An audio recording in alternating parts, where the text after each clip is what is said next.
The Council's arrogance. The decree of the conquerors. The holographic chamber of the Galactic Dominion shimmered with the emblems of 100 star nations. At its center, High Overlord Vexus, a towering figure clad in obsidian armor, sneered at the flickering image of a blue-green planet. Earth, he spat. A fractured world.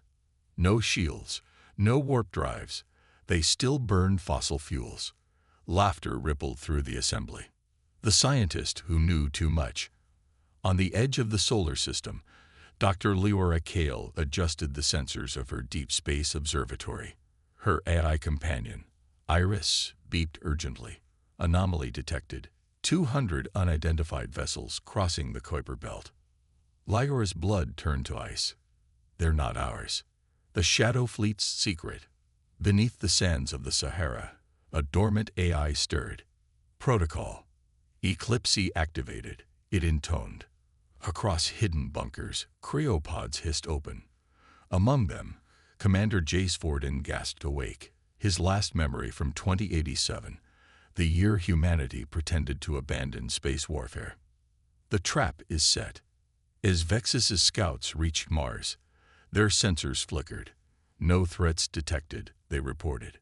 They never saw the railgun drones buried in the red sand, until it was too late. The silent awakening.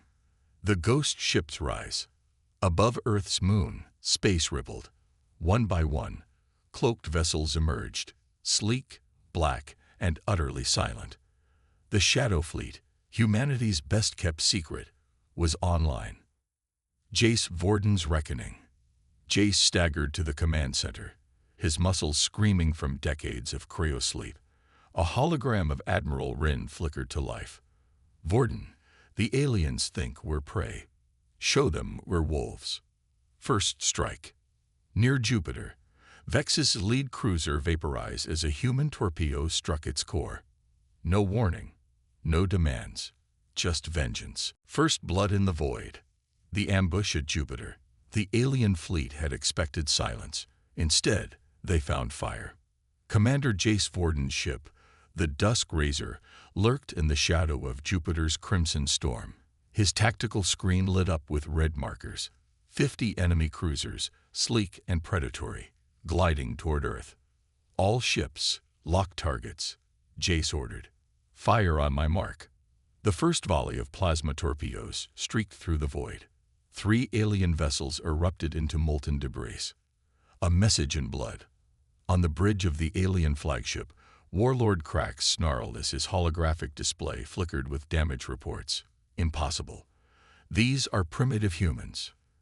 Then the Dusk Razor appeared, directly above them. Ram them, Jace said. His crew hesitated for only a second before the engines roared. The Dusk Razor slammed into the alien flagship, its reinforced prow shearing through armor like paper. Krax's final transmission was a scream. The galaxy takes notice. 1,000 light-years away, the Dominion High Council watched the battle unfold. Vexus' hologram flickered, his red eyes burning. This changes nothing. Send the dreadnought Armada. But for the first time in centuries, the galaxy wondered. Had they misjudged Earth? The Emperor's wrath. 500,000 ships against one world. The dreadnought Armada was not a fleet. It was an extinction event. Vexus's command ship, the Worldbreaker, led the swarm. A monstrous vessel the size of a small moon, its cannons capable of cracking continents. On Earth, panic spread. Governments collapsed. Cities burned in riots.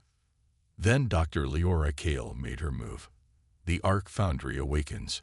Beneath the Pacific Ocean, a facility older than recorded history hummed to life.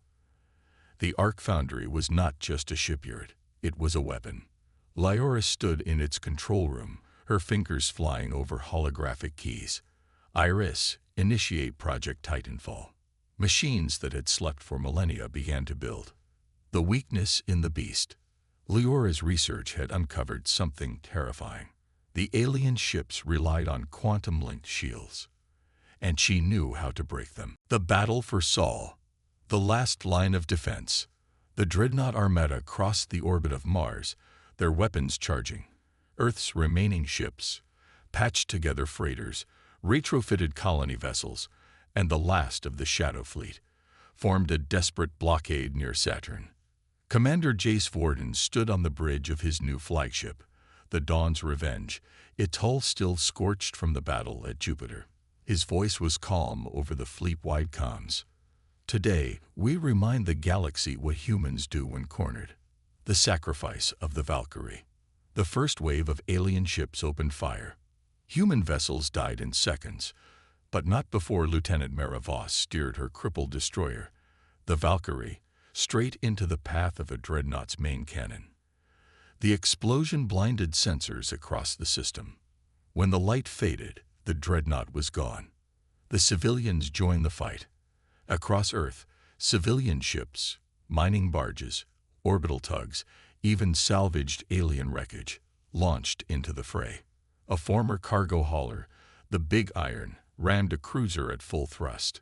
Its captain's last words, "Tell 'em we didn't beg." The tide begins to turn. Just as the human line was about to break, space itself rippled. From behind the moon, from the depths of the asteroid belt, from hidden docks beneath Europa's ice, the Titans arrived. The turn of the tide. Gods of war. The Titan-class warships were unlike anything the galaxy had seen. Each one dwarfed the alien dreadnoughts, their black and gold hulls etched with old Earth script. Salvis pacem, parabellum. If you want peace, prepare for war. Pallas unleashed. Deep within the Arc Foundry, the AI Pallas finally had a target. With a single burst of code, she hacked the alien fleet's quantum network. Half of Vexus's ships shut down mid-battle, drifting helplessly. Vexus rage. The Overlord stared in disbelief as his grand armada shattered. On every screen, the same message flashed in his own language. You shuilade avthari to them. A sky full of fire. The last stand protocol. As the Titans crushed the remaining dreadnoughts, Earth activated its final safeguard. Every missile silo, every orbital gun, every hidden superweapon from the Cold War era to the present, all aimed at one target. Vex's flagship, the death of an overlord. The world breaker died in silence, its shields failing as 1,000 warheads pierced its hull. Vex's last act was to trigger his escape pod, straight into the waiting guns of the Dawn's Revenge. Jace Vorden's voice was ice. No survivors. The galaxy learns. When the dust settled, Earth stood unbroken. The surviving alien ships fled, carrying a new truth to every corner of the cosmos. Humanity does not surrender. Humanity does not forget. And humanity always, always fights back.